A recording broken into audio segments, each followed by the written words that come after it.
Bonsoir et bienvenue dans le programme du soir sur New World Info ce lundi 31 août 2020.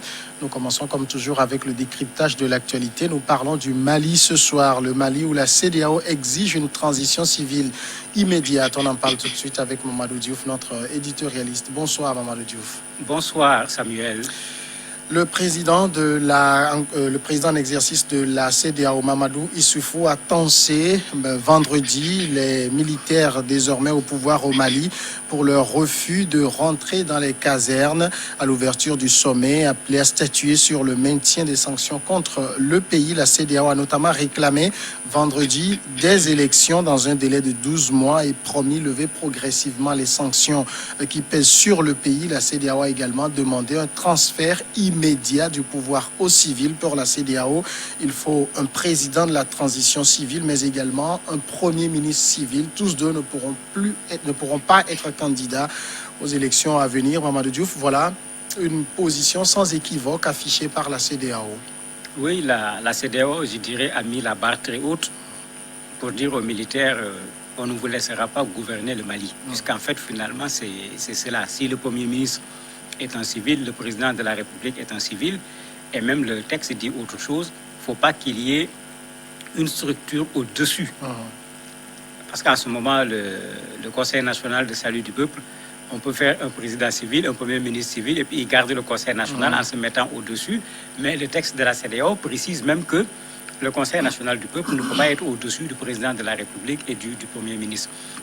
En ce moment, cela pose un sérieux problème pour les Maliens, puisque on n'est pas en face du coup d'État habituel qui est né à l'intérieur des casernes entre les militaires. Les Maliens s'étaient organisés pour faire tomber Ibeka. Les militaires sont venus achever le travail qui a été commencé par les populations maliennes et en particulier par le M5 RFP. C'est pourquoi on a vu les populations acclamer les militaires, ce qui ne se fait pas généralement. Quand les militaires prennent le pouvoir, les populations se posent la question, on va nous aligner comme des militaires, on va nous donner des ordres, les libertés vont disparaître. Les gens ont tendance à être réticents face à un pouvoir militaire. Mais si on fait attention depuis quelque temps, il y a une sorte de nouveau type de coup d'État. L'Algérie, les gens ont manifesté, c'est Gaïd Salah qui est venu faire partir le président. Au Soudan, les populations ont manifesté, c'est l'armée qui a fait partir le président. Ça montre que de plus en plus, ces formes de coup d'État sont différentes. Et il faut que la CEDEAO, malgré ses textes, regarde également le contexte dans lequel le coup d'État a eu lieu. Sinon, si les populations maliennes soutiennent les militaires, les propositions de la CEDEAO ne passeront pas au niveau du Mali et ce ne serait pas bon qu'on mette le Mali au banc des accusés. Sauf que le Mali appartient à cette communauté qui a un protocole additionnel. Oui, il y a plein de protocoles au niveau de la CEDEAO. Ce qui est curieux, on voit la CEDEAO parfois très fortement dans certaines choses et dans d'autres, on ne voit pas la CEDEAO. Mais ce qui se passe au Mali aujourd'hui, quand vous regardez les analystes, aujourd'hui même, les gens sortent les rapports secrets de certaines ambassades. Mais les gens avaient déjà dit que Ibeka ne tiendra pas pour un mandat avec ce qui se passe actuellement au Mali. Pas seulement les manifestations, il y a l'année scolaire qui était en train de devenir blanche, les magistrats en grève, tout le monde en grève. Les gens savaient qu'il y avait une véritable déconfiture. C'est le mot qui est utilisé dans un de ces rapports faits par un Français Bijou, pour montrer qu'il n'y a pas de chance que ça puisse continuer. La CEDEAO a fait quoi pour régler ce problème? On est en face d'un problème en Guinée. On est en face d'un problème en Côte d'Ivoire. Mais ils ont un mécanisme de prévention des conflits. Où est ce mécanisme? Qu'est-ce qu'ils ont fait pour la Côte d'Ivoire? Qu'est-ce qu'ils ont fait pour la Guinée? On va attendre que la même situation se produise comme ce qui s'est passé au Mali. On vient avec des sanctions qui malheureusement vont faire du mal plus aux populations qu'à ceux que l'on vise à travers ces sanctions, puisque c'est ce qu'on a vu. Beaucoup de pays ont vécu ces sanctions pendant des années. Quel président de la République, quel ministre ou quelle armée n'a pas eu à boire, à manger parce qu'il y a les sanctions? C'est les populations qui vont se retrouver dans des difficultés, alors que ajouter des difficultés aux populations maliennes aujourd'hui, mais c'est donner du grain à moudre au terrorisme, puisque eux, ils aiment évoluer dans cet espace avec des populations en situation difficile.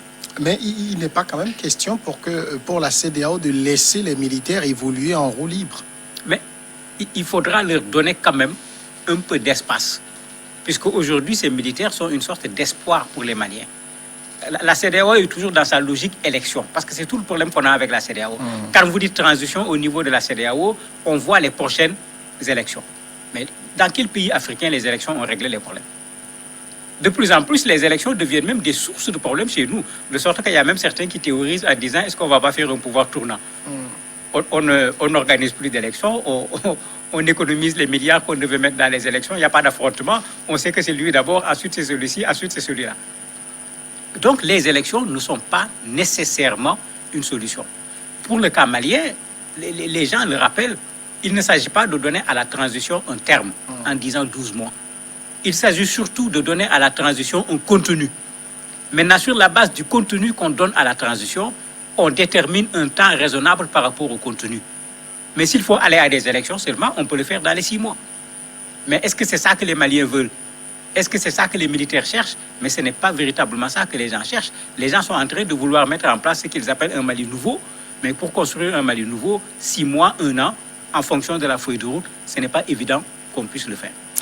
Du côté des Maliens eux-mêmes, quand on prend par exemple ces propos de l'imam Dicko, lui-même disait que les militaires n'ont pas carte blanche. Ça veut dire que même là, on se méfie un peu des militaires. Mais c'est naturel qu'on se méfie des militaires. Parce que généralement, vous avez vu la première bourde des militaires, ils ont convoqué les gens. En bon militaire, ils ont dit aux gens, venez, un point, un trait. Ben, le M5 RFP leur a montré que, attendez, si vous pouvez convoquer les autres comme ça, nous, vous ne pouvez pas nous convoquer comme ça. Nous ne sommes pas venus vous soutenir parce que vous avez fait un coup d'État. Vous êtes venus achever le travail que nous, on a commencé. Donc, ce n'est pas votre victoire. Au moins, ça va être notre victoire, nous deux.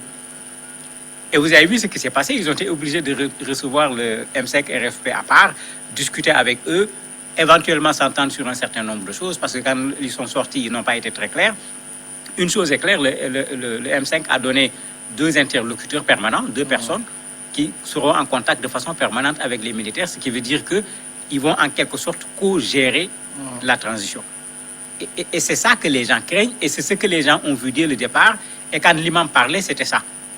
Les militaires ont commencé à aller seuls, comme si c'est à l'intérieur du camp de Kati que tout a été préparé, aucune population n'a s'est mêlée à la chose. C'est pourquoi il a dit, attendez, même les militaires ne vont pas avoir carte blanche. Et il a raison aussi. Dans les manifestations, c'est vrai qu'on demandait à Ibeka de partir. Mais les gens ne faisaient pas de Ibeka le problème du Mali. Ibeka était un parmi les problèmes du Mali. Il y avait la corruption, il y avait le fait, comme il disait, que l'État malien même, à la limite, n'existait plus. Mais il faut régler toutes ces questions dans la transition. Parce que si on ne les règle pas dans la transition, le pouvoir qu'on viendra mettre en place, on remplace une personne par une autre personne dans les mêmes conditions normales de température et de pression, mais ça reproduit exactement les mêmes effets. Et je crois que le Mali doit faire attention pour que la transition serve au moins à mettre le Mali sur les rails, et sur les rails une bonne fois pour toutes. Et c'est pourquoi j'ai dit, mais il faut plutôt poser le problème du contenu de la transition avant de poser le problème du terme de la transition. Parce que sinon, on risque de faire une transition bâclée et la transition n'aura pas servi à grand-chose. Mais quand la CEDEAO demande qu'il y ait un transfert très rapide du pouvoir aux civils, il y a aussi le fait qu'au sein de l'espace communautaire, les coups d'État menés par des militaires, on les connaît et on sait que si on leur laisse trop de latitude, comment ça finit? Mais bien sûr, ce n'est pas par les militaires. De façon générale, ce qu'on a vu dans cet espace, c'est que les vieux opposants, tous les gens qui ont fait preuve de démocratie quand ils étaient à l'opposition, ce n'est pas les militaires seulement. Bien des gens ont déçu quand on a mis le pouvoir entre leurs mains. Mais les militaires font partie des populations de nos pays. Est-ce que ce groupe de jeunes militaires seront différents par rapport à ce qu'on a vu? On se rappelle le coup d'État de Gueye. Tout le monde avait dit ouf parce que ça, quelque part, ça créait une issue à une chose dont on ne savait pas ça va où. Mais on a vu finalement, il s'est carrément installé pour s'éterniser. On a vu ATT qui est venu, qui a fait son travail, qui est parti. Mais quand il est revenu, on l'a fait partir.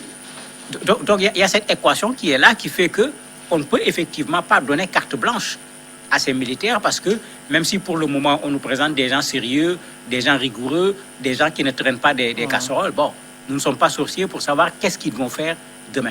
C'est pourquoi moi je fais partie de ceux qui disent à la transition, il faut une sorte de comité qui est là pour faire de la veille, pour faire de l'alerte. Et en ce moment, l'imam Dicko, il faut qu'il accepte, tout en restant dans sa mosquée, de venir dans ce comité, qu'on y mette des militaires, qu'on y mette d'autres personnes pour que, à chaque fois que les gens veulent dévier de ce qui permet au Mali de recommencer sur de bonnes bases, qu'on tire la sonnette d'alarme pour que ça ne se poursuive pas. Parce que si on ne le fait pas, il y aura transition, on changera les gens, mais pas grand-chose ne va changer au Mali. Le Burkina est là, le Burkina est passé par une transition, mais regardez dans quelles difficultés se trouve le Burkina aujourd'hui, et malheureusement, la transition participe à ce que le Burkina vit aujourd'hui comme difficulté. Et puis du côté de la CEDEAO, il faut aussi et surtout éviter l'effet tache d'huile.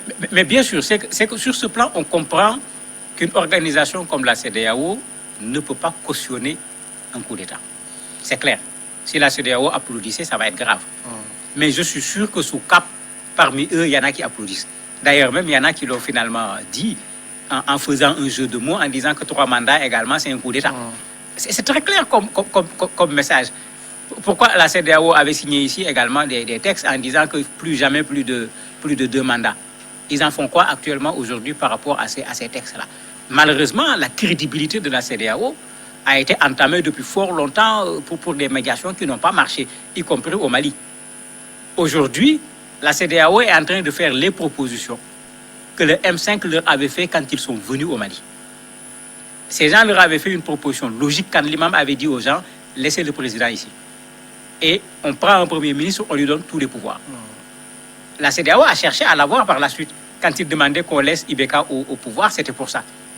Ils n'ont pas pu l'obtenir. Mais si la CEDEAO n'a pas de vision, comment la CEDEAO peut venir régler un problème du Mali qui n'est pas un problème d'aujourd'hui? Il faut régler le problème pour le Mali de demain. Actuellement, au Mali, on est presque à 2 pas d'une année blanche. Les problèmes n'attendent pas. Et on a vu les militaires commencent à se rendre compte que les choses ne vont pas aller comme sur des roulettes. Il va falloir discuter avec les gens, il va falloir discuter de la transition. C'est comme si en prenant le pouvoir, les militaires eux-mêmes n'avaient pas déjà un projet pour la transition.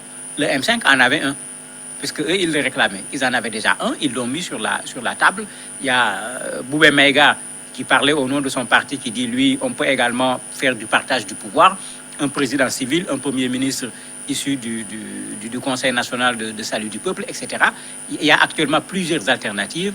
Il faut que la CEDEAO accepte que les Maliens s'asseyent et décident. La CEDEAO ne doit pas décider à la place des Maliens. Ce serait une grosse erreur. Mais il y a les sanctions par lesquelles la CEDEAO peut aussi faire plier les militaires. Ça dépendra de la résistance du peuple malien. Et les sanctions risquent de ne pas aller loin, parce que je vois mal un pays comme le Sénégal respecter totalement les sanctions de la CEDEAO. Si je fais un jeu sur les noms, si vous regardez les militaires qui ont fait le coup d'État, beaucoup parmi eux portent des noms d'origine sénégalaise. Si vous allez au Sénégal, vous trouverez leur famille là-bas. Il y a un lien extrêmement fort entre le Sénégal et le Mali, de sorte que ni les Maliens ni les Sénégalais vont accepter que le Sénégal participe à une opération qui va étouffer le Mali. Et le président Macky Sall l'avait très bien compris. C'est pourquoi, dès qu'on a parlé des sanctions, il a dit attention, on va enlever les denrées de première nécessité, on va enlever le carburant, on va enlever. C'est vrai qu'il y a un intérêt également, parce que le port de Dakar, c'est également le port du Mali. Il y a un intérêt économique, mais l'opinion sénégalaise n'aurait pas accepté que le président sénégalais aille dans une sorte de pression où c'est les populations maliennes qui vont payer les pots cassés. L'imam Dicko leur a dit ça également. S'il y a problème au Mali, ce n'est pas le peuple qui est responsable. Où était la CEDEAO pour sanctionner ceux qui ont détourné l'argent? Puisqu'ils savaient. Où était la CEDEAO pour sanctionner les corrupteurs qui étaient là-bas? Pourquoi on vient maintenant pour faire du mal à une population qui n'a fait que dire, mais on ne peut plus continuer dans ces conditions, il faut que les choses changent. La population a voulu changer les choses pendant les élections. Tout le monde a vu ce qui s'est passé pendant les élections. Qu'est-ce que la CEDEAO a fait? On attend au dernier moment pour venir dire, bon, 1, 2, 3, 4, je ne sais combien de députés, vous démissionnez, et puis on continue. Les populations n'ont pas accepté. Il faut que la CEDEAO comprenne que c'est vrai, elle a ses accords, c'est une très bonne chose pour qu'on vive dans la transparence, mais quand la CEDEAO ne joue pas son rôle totalement, quand on les voit insister sur une question, ça redevient ce qu'on appelle un syndicat de chefs d'État. On est là plus pour la préservation du pouvoir que pour s'occuper des questions des populations. Mamadou Diouf, merci d'avoir répondu à nos questions. C'est moi qui vous remercie. Nous marquons tout de suite la pause et après on va passer à l'invité de ce soir.